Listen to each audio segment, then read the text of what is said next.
একটি বছরের মধ্যে 12টি মাস মহান আল্লাহ রাব্বুল আলামিন গণনা করে দিলেন আমাদেরকে।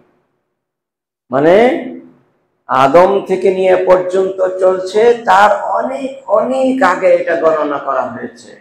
ইয়াউমা খালাকাস সামাওয়াতি ওয়াল আরদ, যেদিন আসমান জমিন সৃষ্টি হয়েছে সেদিন থেকে এটা ঘোষণা করা হয়েছে যে ইন্না ইদ্দাতাশ শুহুরি ইনদাল্লাহি 12 শাহরান ফি কিতাবিল্লাহি, আল্লাহর কোরআন মাজিদে, আল্লাহর বিধানে, আল্লাহর নিয়ম নীতিতে এটাকে বারবার বলে দেওয়া হয়েছে, নিশ্চয়ই বছরের মধ্যে একটি বছরে আমি 12টি মাস উল্লেখ করেছি।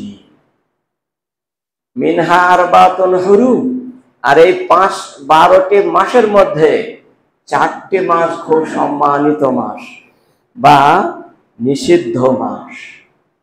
এই 4টি মাসের মর্যাদা আরো ঊর্ধ্বে রেখেছি। সেটা হলো জিলকাদ, জিলহজ আর মুহররম, যেটা এখন চলছে, আর একটি রজব মাস, যেটা রমজানের আগে, তার আগের মাসটি। এই 4টি মাস মনোনীত মাস আল্লাহর নিকটে। এই মুহররম মাসের আজকে 5 তারিখ। আজকে এই মুহররম মাসেই আমাদের আরবি ক্যালেন্ডার চেঞ্জ হয়ে যায়। বছরের প্রথম মাস, এটা প্রথম বছর, এটা 1446 হিজরি শুরু হয়ে গেছে। আজ 5 তারিখ। আগামী মঙ্গলবার এবং বুধবার দুটো রোজা হবে, এই আশুরার দুটো রোজা। সেই রোজা আমাদেরকে রাখতে হবে, এটা সুন্নত রোজা। এই রোজাটি যেদিন দ্বিতীয় হিজরিতে ফরজ রোজা যখন চলে আসে 1 মাসের, তখন তার আগে এই রোজাটা নিয়মিতভাবে হযরত মুসা আলাইহিস সালাম তিনি করে গেছেন, হযরত ঈসা আলাইহিস সালাম তিনিও করে গেছেন, তার উম্মত করে গেছেন, এবং হুজুর সাল্লাল্লাহু আলাইহি সাল্লাম তার উম্মত এটা বজায় রেখে করে গেছেন। তারপরে মহানবী যখন মক্কা ছেড়ে মদিনায় আসলেন, এসে দেখলেন মদিনার মানুষেরা, ইহুদি খ্রিস্টানরা কি করছে, তারা সবাই রোজা। হুজুর জিজ্ঞাসা করলেন যে তোমরা রোজা আছো কারণ কি? তারা বলেছিল এই দিনই মুসা আলাইহিস সালাম, আমাদের নবী মুসা বাহরে কুলজুমে থেকে ফিরাউনের কবল থেকে উদ্ধার পেয়েছিলেন, বেঁচে গেছেন, তার শুকরিয়াতে তিনি রোজা রেখেছিলেন, তাই আমরা তখন থেকে রোজা রেখে আসছি। মহানবী বললেন পান্নাহানু আহাক্কু ওয়া আউলা বিমুসা, আমরা তো মুসা থেকে বেশি হকদার এবং বেশি বেশি করে আমরা রোজা রাখবো, তাই তিনি রোজা রাখলেন, 10 তারিখে রোজা রাখলেন। আর একটা কথা বললেন, আগামীতে যদি আল্লাহ তাআলা আমাকে বাঁচিয়ে রাখে, এই মুহররম মাসের 9 তারিখে যদি আল্লাহ তাআলা আমাকে বাঁচিয়ে রাখেন, তাহলে 9টাও রাখবো। তাহলে বোঝা গেল 10 তারিখের রোজাটা হচ্ছে প্র্যাকটিক্যালি রোজা মহানবী করে গেছেন, আর কওলি রোজা বলে গেছেন সেটা 9 তারিখে রাখার জন্য। অতএব দুটো রোজা রাখায়, দুটো সিয়াম পালন করাই হচ্ছে আমাদের সুন্নতে মুহাম্মাদিয়া। সেজন্য আমরা দুটো রোজাই রাখবো। 1 বছরের গুনাহ ক্ষমা হয়ে যাবে, বিগত 1 বছর অর্থাৎ গত 1 বছরের গুনাহ মাফ হয়ে যাবে। 1 বছরের গুনাহ যদি ক্ষমা হয়ে যায়, তারপর আগামী থেকে আর আমরা কোনোদিন কোনো পাপ করব না, কোনো গুনাহই করব না। তাহলে আমার আমলনামায় কোনো গুনাহই থাকবে না। এ খুব ভালো সুযোগ। আরো বলেছেন আফজালুস সিয়ামি আন আবি হুরায়রা রাদিয়াল্লাহু তাআলা আনহু قال قال رسول الله صلى الله عليه وسلم আফজালুস সিয়ামি বাদা রমাজান শাহরুল্লাহিল মুহররম, সর্বোত্তম রোজা হচ্ছে, সর্বোত্তম সিয়াম হলো রমজান মাসের ফরজ রোজার পরে দ্বিতীয় স্থান হলো আশুরার রোজা। আশুরা রোজা 1 বছরের গুনাহ মাফ হয়ে যায়, আর এটাই সর্বোত্তম রোজা। ফরজ রোজার পরে দামি রোজা হলো, মূল্যবান রোজা হলো এই আশুরা রোজা। কিন্তু এর চেয়েও একটা রোজা, এর থেকেও বেশি নেকি আছে, সেটা আরফার দিনের রোজা। আরফার রোজাটি একটি সিয়াম পালন করলে 2 বছরের গুনাহ মাফ। এক বছরের সামনে 1 বছর, চলতি 1 বছরের 2 বছরের গুনাহ মাফ হয়ে যাবে। কিন্তু তবু সেটা 3 নম্বরের। আর 2 নম্বর হচ্ছে মুহররম মাসের আশুরার এই রোজাটা। এটাই মহানবী 2 নম্বরে বললেন, আফজালু সিয়ামে বাদা রমাজানা শাহরুল্লাহিল মুহররম ওয়া আফজালুল সালাতে বাদাল ফারিজাতে সালাতুল লাইলে। সহিহ মুসলিমে 1163 নম্বর হাদিস এবং তিরমিজিতে এই হাদিসটি 438 নম্বর। মহানবী বললেন, সবচেয়ে ফরজ সালাতের পর খুব দামি নামাজ হলো, দামি সালাত হলো রাতের নামাজ, তাহাজ্জুদের নামাজ। এর বিকল্প কোনো নামাজ পিছিয়ে যায় না। সুন্নত নফল যত নামাজ আছে সবচাইতে ভালো নামাজ হচ্ছে, প্রিয় নামাজ হচ্ছে আল্লাহ নিকটে মনোনীত নামাজ তাহাজ্জুদের নামাজ। সেজন্য ওই নামাজটাও পড়ার প্রচেষ্টা নিতে হবে আমাদেরকে। প্রত্যেকটা মুসল্লিগণকে রাতের নামাজটা পড়াটা নিজেকে একটা স্বভাবগত সুন্নত বানিয়ে নেন। মহানবীর এই সুন্নতটিকে আমরাও আঁকড়িয়ে ধরে আমলে করব, তা আমল করব, তাহলে আমরা বারজাকি জীবনে আমাদের সাথে হবেই হবে।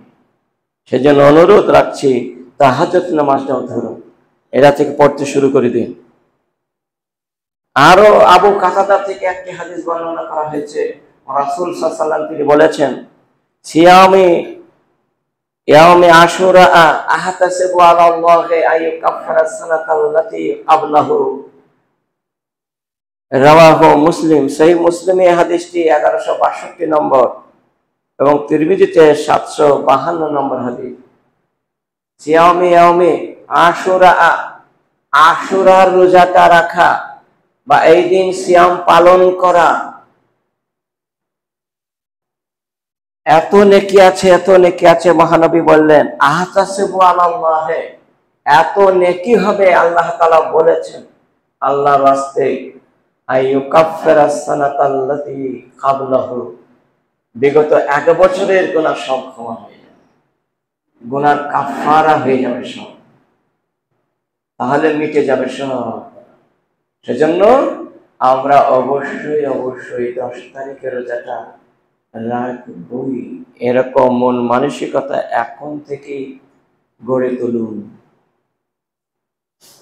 ইবনে আব্বাস থেকে আরেকটি হাদিস বর্ণনা করা হয়েছে, আর ইবনে আব্বাস ক্বালা হিনা সামা রাসূলুল্লাহ সাল্লাল্লাহু আলাইহি ওয়াসাল্লাম, আল্লাহর নবী যখন এই রমজান মাসের পরে মুহররম মাসের 10 তারিখে তিনি মদিনায় গিয়ে রোজা রাখতে শুরু করলেন, 10 তারিখে।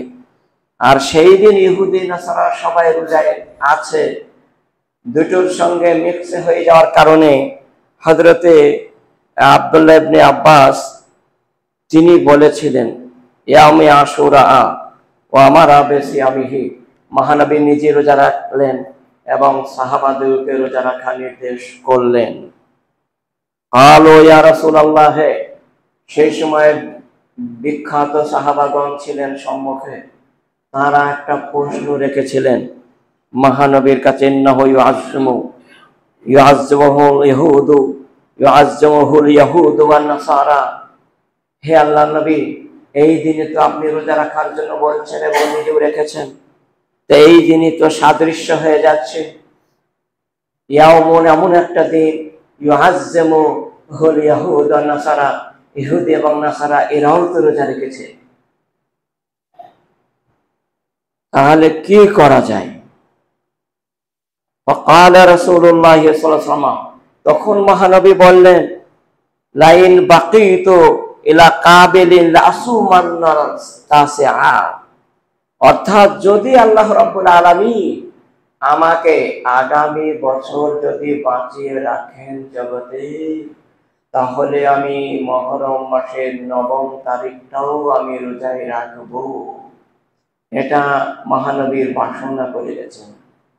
লাইন বাকিতু, যদি আল্লাহ আমাকে বাঁচিয়ে রাখেন, এলা কাবিলিন, আগামী বছর পর্যন্ত, লাসুমান্না, তাসিয়া, আমি 9 তারিখটাও রাখবো, তাহলে দুটো হয়ে যাবে, সাদৃশ্য হবে না, যার জন্য বললেন। সেজন্য এটা কওলি হাদিস, আমাদেরকে রাখতে হবে।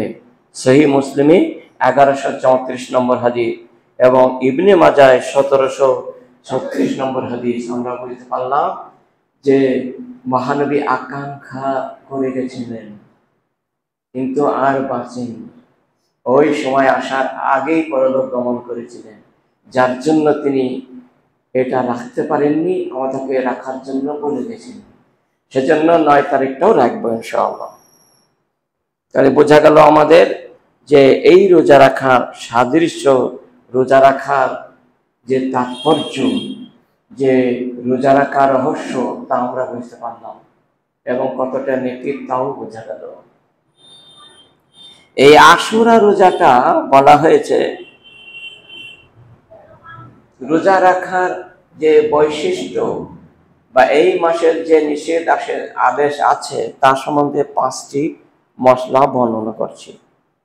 নম্বর 1, আশুরা রোজাটা ফিরাউনের কবল থেকে বেঁচে গিয়েছিলেন মুসা আলাইহিস সালাম, যার জন্য এই দিনই তিনি রোজায় ছিলেন। তাই আমরাও এই দিনে রোজায় আছি, থাকবো, মহানবী থেকে গেছিলেন। এই রোজাটা যদি কেউ সাহারি না খেয়েও করে, ইচ্ছাকৃত নয়, অনিচ্ছাকৃত হবে, চলবে। মহানবী নফল রোজাকে তিনি দিনই নিয়োগ করে রেখেছিলেন, জাহাজ দিয়ে রেখে গেলাম, সেজন্য রোজা রাখার আগে নিয়োগ করলে যথেষ্ট। নম্বর 2, রমাজান মাসে রোজা ফরজ হওয়ার পর, দ্বিতীয় হিজরিতে ফরজ হয়, তখন তার আগে নিয়মিতভাবে এই রোজাটা ফরজ ছিল, রাখতেন। এই রোজাটা মুশরিকরা, বেদিন, কাফের, কুরাইশ সবাই রাখত, তাই মহানবীও রেখেছিলেন। রমজান মাসে রোজা যখন দ্বিতীয় হিজরাতে ফরজ হলো, তখন এই রোজাটা নফল হয়ে গেল, সুন্নত হয়ে গেল, আর ওইটা ফরজ হয়ে গেছে। তাই এখন সুন্নত হিসাবে ওটাকে আমরা রাখবো। হযরত আয়েশা বলছেন, জাহিলিয়াত যুগেও মহানবী রেখেছিলেন, আর আমরাও রাখতাম। নম্বর 3, রমজানের রোজা ফরজ হওয়ার পর এইটা সুন্নত হয়ে গেছে। নম্বর 4, 1 বছরের গুনাহ বা পাপ ঝরে যায় 1-2 রোজার বিনিময়ে, অবশ্যই রাখার চেষ্টা করবে। নম্বর 5 এবং 6, হুসাইন বিন আলী সম্বন্ধে অনেকে বলে থাকে যে কারবালা মারা গিয়েছিল হুসাইন, যার জন্য আমরা রোজা রাখি। এর সাথে কোনো সম্পর্কই নাই। এই রোজাটা ইমাম হুসাইনের সঙ্গে কোনো সম্পর্ক নেই, এর জন্যই নয়। এটা বিদাতি মানুষরা চালু করেছে কথাটা, এবং তাদের হয়ে হয়ে আসছে, এই চলছে, হবে। এটা প্রকৃতপক্ষে হযরত মুসা আলাইহিস সালাম, মহানবী বহু আগে তিনি ছিলেন নবী, তখন থেকে নিয়ে হযরত ঈসাও করে গেছেন, মুহাম্মদ সাল্লাল্লাহু আলাইহি ওয়াসাল্লাম তিনিও করে গেছেন। তাহলে বোঝা গেল এই রোজাটা অনেক আগে থেকে শুরু হয়েছে। নম্বর 6, যে হুসাইন বিন আলী 4th হিজরিতে জন্ম হচ্ছে, আর তিনি মৃত্যুবরণ করছেন 61 হিজরিতে, আর মহানবী মারা গেছেন 11 হিজরিতে, আর ইমাম হুসাইন মারা যাচ্ছেন 61 হিজরিতে। তাহলে যদি 11কে 61 দিয়ে মাইনাস করা হয়, তাহলে 50 থাকে। তাহলে রাসূল সাল্লাল্লাহু আলাইহি ওয়াসাল্লামের মৃত্যুর 50 বছর পর ইমাম হুসাইন কারবালা ময়দানে মারা যাচ্ছে। ইরাক দেশে কুফা শহরের নিকটে কারবালা নামক জায়গায় ইমাম হুসাইন বিন আলী মৃত্যুবরণ করছেন মহানবীর চেয়ে 50 বছর পর। তাহলে এই রোজাটা কারবালা রোজা কি করে হয়? তাহলে বোঝা গেল এর সঙ্গে কোনো সম্পর্কই নাই। তবে ওই দিনে হয়েছিল 10 তারিখে, তাই এটা সম্পর্ক আছে। ওই 10 তারিখে আদম আলাইহিস সালামের দোয়া কবুল হয়, এটা সম্পর্ক আছে।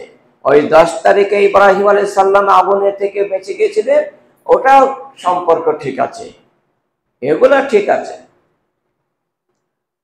তো বোঝা গেল 7 নম্বর, রাসূলুল্লাহ সাল্লাল্লাহু আলাইহি ওয়াসাল্লাম মৃত্যুর 50 বছর পর ইমাম হুসাইন তিনি মারা যাচ্ছেন। আল ইসাবা দ্বিতীয় খণ্ডে 248 পৃষ্ঠায় রয়েছে, ইবনে মাজাতেও এই হাদিসটা পাওয়া যায়। তাহলে নফল সিয়াম ছাড়া এই মাসের আর কোনো ইবাদত নাই, একমাত্র নফল সিয়াম দুটো পালন করতে হবে আর বেশি বেশি করে জিকির আজকার করতে হবে। এছাড়া আর কোনো ধুমধাম নাই, কোনো রুটি পিটি নাই, কোনো ক্ষীরসরানি নাই, কোনো রকমের কিছু নাই, লাঠি খেলা নাই, বাজনা নাই, কিছু নাই, সব নিষিদ্ধ। অমিনান নাসি মান ইয়াশতারি লাহওয়াল হাদিস লিয়ুযিল্লা আন সাবিলিল্লাহ ওয়ালাহুম আযাবুম মুহিন। মহান আল্লাহ তাআলা সূরা লুকমানের 3 নম্বর আয়াতে বলেন, অমিনান নাসি মান ইয়াশতারি লাহওয়াল হাদিস, মানুষের মধ্যে কিছু লোক আছে যারা খেল তামাশা ক্রয় বিক্রয় করে নিয়ে আসে, যারা গান বাজনা নিয়ে আসে, ঢোল পিটায়, লাঠি খেলা করে, বিভিন্ন রকমের খিচুড়ি খায়, বিভিন্ন রকমের পিঠা বানায়, এ সমস্ত কিছুই নেই, এগুলা বিদআত, এগুলা শিরকের আওতায় চলে আসে। খবরদার, এর কাছে যাওয়া যাবে না। কোনো মেলা বসলে তাতে খাওয়াটাও হারাম, এই বিষয়ে খাওয়াও যাবে না। কেউ যদি জীবনে খায় তওবা করে নিতে হবে, তবে কবুল হবে, নচেত না।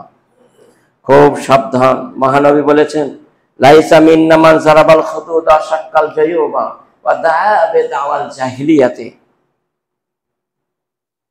মিশকাতে হাদিসটি 1725 নম্বর।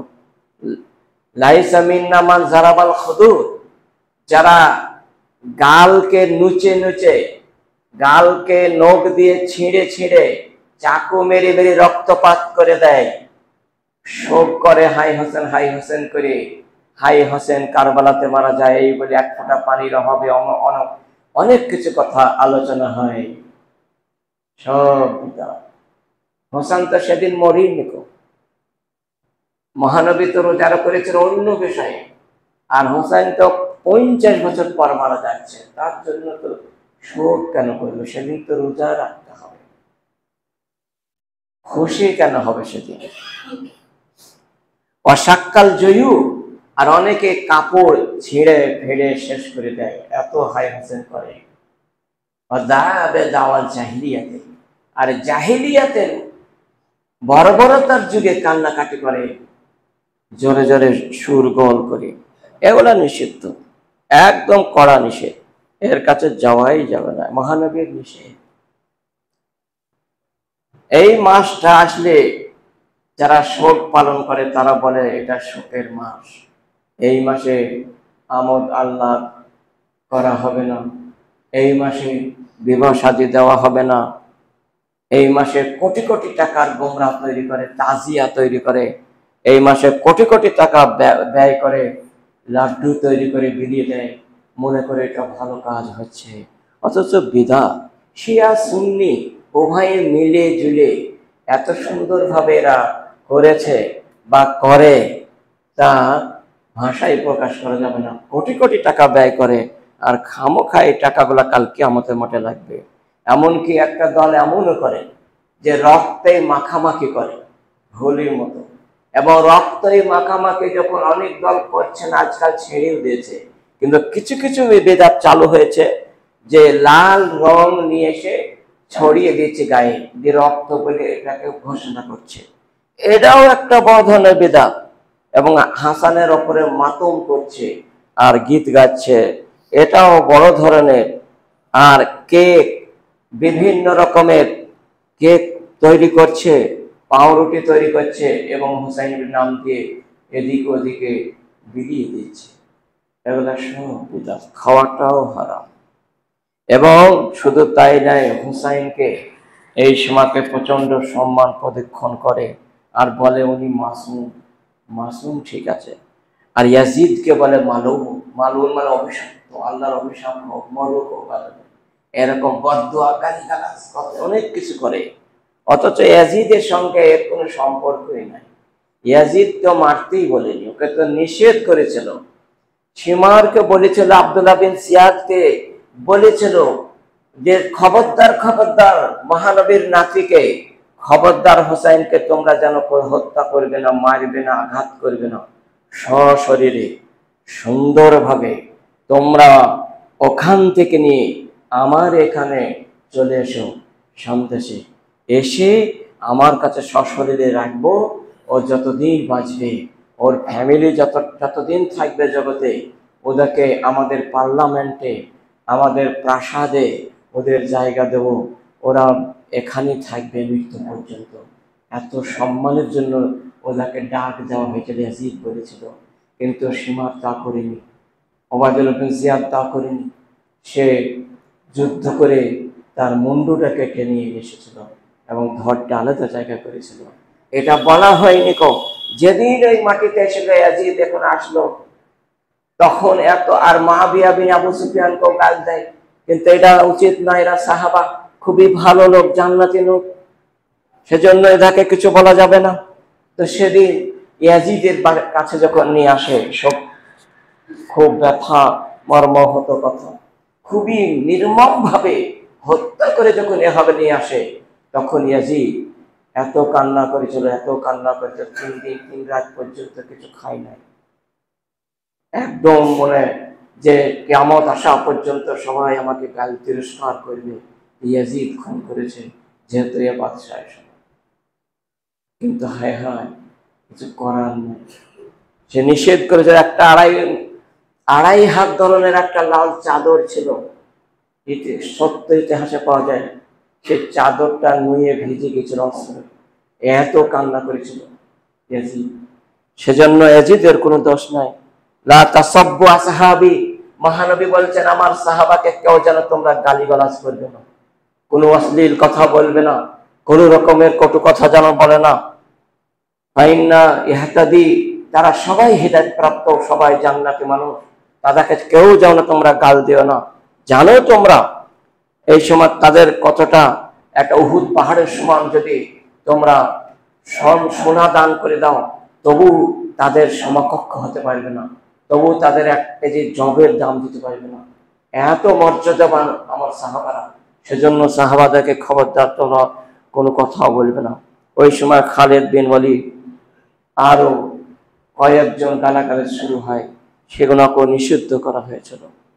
তাই কোন রকমের এসব করাটা নিষেধ একদম। আমরা টেটকাট শুধু এই মাসে 2টো রোজা রাখবো, ইবাদত বন্দিকে বেশি বেশি করব, জিকির আজগারের মত্ত থাকবো, এবং সবসময় আমরা মানুষকে আহ্বান করবো আল্লাহ আল্লাহ রাসূলের পথে দিকে। এইগুলো আমরা করব, এটা হামেশাই করব। এবং নিজে রোজা রাখবো, নিজের অল ফ্যামিলিকে রোজা রাখাবো। এইটার প্রচেষ্টা করতে হবে। এখন থেকে যদি ওইটা আমরা অভ্যাস করাইতে পারি, তাহলে তারা মৃত্যু পর্যন্ত অভ্যাস হয়ে যাবে, প্রতি বছরে তারা করবে। এইরকম অনুরোধ রেখে আগামী মঙ্গলবার 1টি রোজা এবং বুধবারে 1টি রোজা, অর্থাৎ মুহররম মাসের 9 তারিখ এবং 10 তারিখে 2টো রোজা আমরা রাখবো ইনশাআল্লাহ। এইরকম আশা রেখে আজকের এই সংক্ষিপ্ত আলোচনায় কি রাখছি। আমা আলাইনা ইল্লাল বালাগ।